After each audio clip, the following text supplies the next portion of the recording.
What Putin has to say to Americans about Syria. NewTimes.com. Subscribe. Digital/home delivery. Log in. Register now. Help. Homepage. Today's paper. Video. Most popular.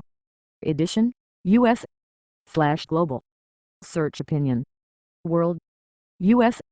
NY/region. Business. Technology. Science. Health. Sports. Opinion editorials, columnist, contributors, letters, the public editor, global opinion. Arts. Style. Travel. Jobs. Real estate. Autos. Opus-Ed contributor. A plea for caution from Russia. What Putin has to say to Americans about Syria. By Vladimir V. Putin.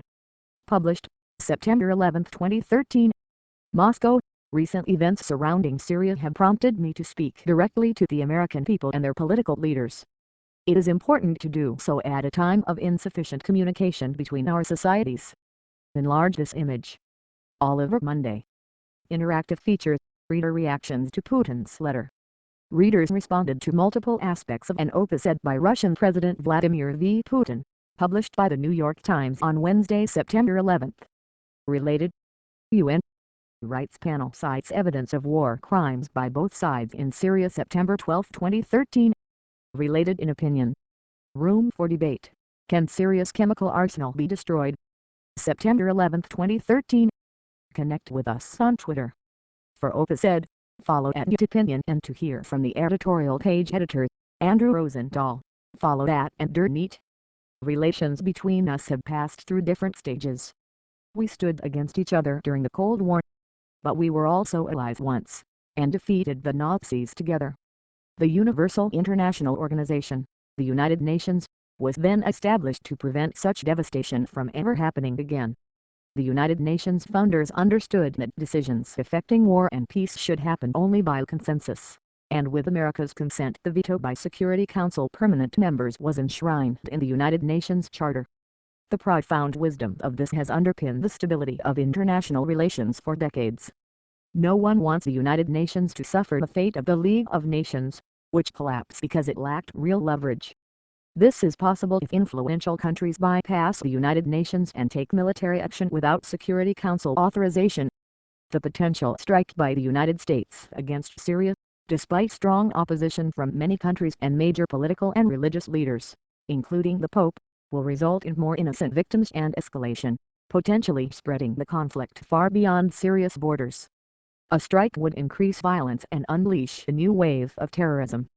It could undermine multilateral efforts to resolve the Iranian nuclear problem and the Israeli-Palestinian conflict and further destabilize the Middle East and North Africa. It could throw the entire system of international law and order out of balance. Syria is not witnessing a battle for democracy, but an armed conflict between government and opposition in a multi-religious country. There are few champions of democracy in Syria, but there are more than enough Qa'ida fighters and extremists of all stripes battling the government. The United States State Department has designated all Nusra Front and the Islamic State of Iraq and the Levant, fighting with the opposition, as terrorist organizations. This internal conflict, fueled by foreign weapons supplied to the opposition, is one of the bloodiest in the world. Mercenaries from Arab countries fighting there, and hundreds of militants from Western countries and even Russia, are an issue of our deep concern. Might they not return to our countries with experience acquired in Syria? After all, after fighting in Libya, extremists moved on to Mali. This threatens us all.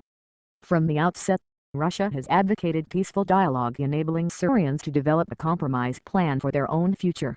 We are not protecting the Syrian government, but international law. We need to use the United Nations Security Council and believe that preserving law and order in today's complex and turbulent world is one of the few ways to keep international relations from sliding into chaos.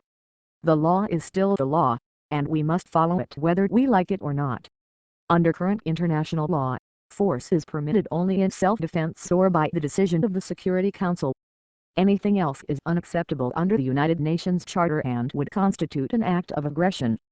No one doubts that poison gas was used in Syria, but there is every reason to believe it was used not by the Syrian army, but by opposition forces, to provoke intervention by their powerful foreign patrons, who would be siding with the fundamentalists.